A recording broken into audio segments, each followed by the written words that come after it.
মার্কিন যুক্তরাষ্ট্র আর জামায়াতে ইসলামী কি বন্ধু হতে চলেছে? ভাবছেন এ আবার কেমন কথা? সম্প্রতি ফাঁস হওয়া একটা অডিও রেকর্ডিং কিন্তু ঠিক এই প্রশ্নটাই তুলে দিয়েছে। চলুন আজ আমরা এই চাঞ্চল্যকর কাহিনীর একেবারে ভেতরে ঢুকে দেখি আসলে কি ঘটছে। কিন্তু আসল প্রশ্নটা তো অন্য জায়গায়। আমেরিকার মতো একটা দেশ, তারা কেন জামাতে ইসলামের মতো একটা দলের সাথে বন্ধুত্ব করতে যাবে? এর উত্তরটা কিন্তু পাওয়া গেছে আমেরিকারই এক নামকরা সংবাদ মাধ্যম দ্য ওয়াশিংটন পোস্টের একটা রিপোর্টে। তো এই যে একটা আশ্চর্যজনক জোটের কথা বলা হচ্ছে, এর পেছনের কাহিনীটা কি? আমরা এখানে দ্য ওয়াশিংটন পোস্ট আর কালবেলা নিউজের রিপোর্টের উপর ভিত্তি করেই পুরো বিষয়টা বোঝার চেষ্টা করব। আর এই রিপোর্টগুলো কিন্তু ইঙ্গিত দিচ্ছে বাংলাদেশের রাজনীতিতে আমেরিকা হয়তো নতুন কোনো খেলা শুরু করতে চাইছে। রিপোর্টগুলোর একদম মূল কথাটাই কিন্তু বেশ চমকে দেওয়ার মতো।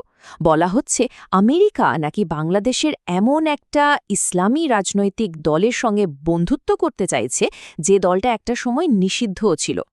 এখন প্রশ্ন হলো, এত বড় একটা খবর এটা আসলো কোথা থেকে?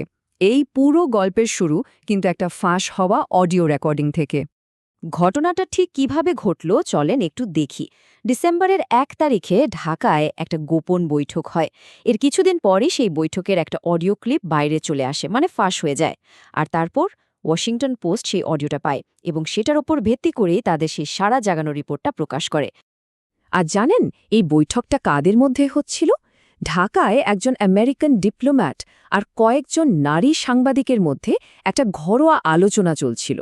আর সেখানেই এমন কিছু কথা বলা হয় যা শুনে এখন সবাই নড়ে চড়ে বসেছে। ফাঁস হওয়া অডিওটার মধ্যে সবচেয়ে যে কথাটা নিয়ে তোলপাড় হচ্ছে সেটা হলো কূটনীতিকের একটা সরাসরি মন্তব্য। জামায়াতে ইসলামীকে নিয়ে তিনি বলেন, কোট, আমরা চাই তারা আমাদের বন্ধু হোক। তো এই কথাটা যিনি বলেছেন তিনি আসলে কে? ওয়াশিংটন পোস্ট জানাচ্ছে তিনি একজন আমেরিকান কূটনীতিক। তবে হ্যাঁ, নিরাপত্তার কারণেই বোধহয় ওনার নামটা তারা প্রকাশ করেনি। আচ্ছা, বন্ধুত্ব তো করতে চাইছে, কিন্তু এর পেছনের আসল রাজনৈতিক হিসাবটা কি? ওই কূটনীতিক তার কথায় নির্বাচনের কি সমীকরণ তুলে ধরেছিলেন? চলুন সেটা একটু দেখি। ওই কূটনীতিকের অ্যাসেসমেন্ট বা মূল্যায়নটা ছিল বেশ ইন্টারেস্টিং। তিনি দুটো পয়েন্টের কথা বলেছেন। ১ নাম্বার, তার মতে বাংলাদেশ নাকি ধীরে ধীরে আরও বেশি ইসলামিক হয়ে উঠছে। আর ২ নাম্বার, তিনি ধারণা করছেন যে সামনে নির্বাচনে জামায়াতে ইসলামী তাদের ইতিহাসের সেরা রেজাল্ট করতে পারে। আর এই দুটো হিসাব মিলিয়েই হয়তো আমেরিকার এই আগ্রহ। এখানেই শেষ না। ওই কূটনীতিক সাংবাদিকদের একটা অনুরোধও করেন যা আরও বেশি অবাক করার মতো। তিনি জিজ্ঞেস করেন, কোট, আপনারা কি তাদের সাথে কথা বলতে পারবেন? তারা কি আপনাদের শোতে আসবে? আর এখানে তাদের বলতে তিনি জামায়াতের প্রভাবশালী ছাত্র সংগঠনের নেতাদের কথা বলছিলেন। মানে আমেরিকা যে সরাসরি কথা বলতে চায় সেটা একেবারে পরিষ্কার। এখন জামায়াতে ইসলামীর কথা উঠলেই যে ভয়টা সবার আগে কাজ করে সেটা হলো শরিয়া আইন। তো এই ভয়টা নিয়ে ওই কূটনীতিক কি বললেন, আর আমেরিকার হাতে যে ক্ষমতা আছে সেই কথাই বা তিনি কিভাবে বোঝালেন? শরিয়া আইন নিয়ে যে ভয়টা আছে সেটাকে ওই কূটনীতিক কিন্তু এক কথায় উড়িয়ে দিয়েছেন। রেকর্ডিং অনুযায়ী তার বক্তব্যটা ছিল একেবারে স্পষ্ট, কোট, আমি একেবারেই বিশ্বাস করি না যে জামাত শরিয়া চাপিয়ে দিতে পারবে। তাহলে দেখুন ব্যাপারটা কি দাঁড়াচ্ছে। একদিকে একটা বড় চিন্তা হলো জামায়াত যদি ক্ষমতায় আসে তাহলে কি তারা শরিয়া আইন চালু করবে? আর অন্যদিকে ওই কূটনীতিকের যুক্তিটা হলো, আরে চিন্তার কিছু নেই, আমেরিকার হাতে অর্থনৈতিকভাবে চাপ দেওয়ার মতো যথেষ্ট ক্ষমতা আছে। কিন্তু এই যে অর্থনৈতিক চাপের কথা বলা হচ্ছে, এটা ঠিক কতটা মারাত্মক হতে পারে? ওই কূটনীতিকের কথা অনুযায়ী জামায়াত যদি উদ্বেগজনক কোনো পদক্ষেপ নেয় তাহলে আমেরিকা নাকি ঠিক তার পরদিনই ১০০% শুল্ক বসিয়ে দিতে পারে। ভাবা যায়?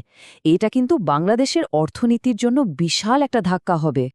তো আমেরিকার এই যে নতুন কৌশল, এর ফলে এই অঞ্চলের ভূ রাজনীতিতে কী প্রভাব পড়তে পারে? বিশেষ করে ওয়াশিংটন আর নয়াদিল্লি, মানে আমেরিকা আর ভারতের সম্পর্কে এর কী প্রভাব পড়বে?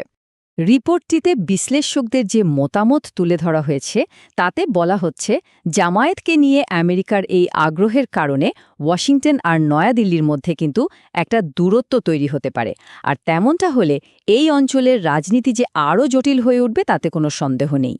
শেষ পর্যন্ত এই পুরো ঘটনাটা আমাদের একটা খুব গুরুত্বপূর্ণ প্রশ্নের সামনে এনে দাঁড় করায়। সেটা হলো একটা দেশের ভেতরের রাজনীতি কিভাবে আন্তর্জাতিক সম্পর্ক বা ফরেন রিলেশনসে এত বড় একটা ঢেউ তুলতে পারে। ব্যাপারটা কিন্তু ভাবার মতো, তাই না?